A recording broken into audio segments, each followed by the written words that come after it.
When I crushed my L5, I actually wound up being bedridden for almost a year. And they were telling me that I had to have surgery to be able to regain function and live life and everything else. And now that I knew what the absolute worst case was, I had decided that enough was enough and I was going to explore natural recovery methods. One of the things that I didn't intend on or didn't realize at the time was that being bedridden for a year had caused most of my muscles to atrophy. And so I couldn't even do one push-up. I couldn't do one pull-up. It was an act of Congress to walk up and down the stairs without being winded. And one of the things that is so, and I think it's so overhyped, and it's nice to have a nutritional expert explain this, but everybody and their brother is like, oh, you need Shakeology, and you need nutritional supplements, and meal replacements, and all this just hype. And basic question, are those drinks that they have, are they actually beneficial to me? Do I need them, and why do I need them? Yes, shakes are very beneficial for you. Okay. And the reason why is because many times they're loaded and packed in vitamins and minerals.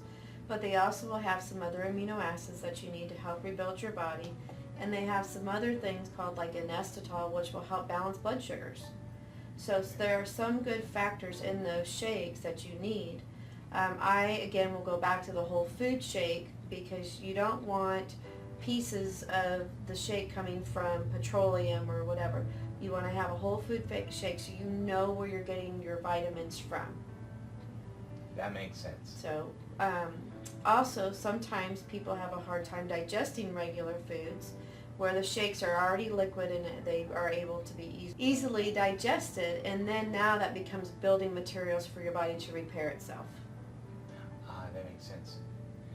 Now, on a nutritional shake that I'm going to use as a meal supplement, is there a difference between the ones that, for instance, I notice that you have some, and then I see them at some of the vitamin stores, and then I also see them at Walmart, and I see ones that are called whey and protein, and there's just so many.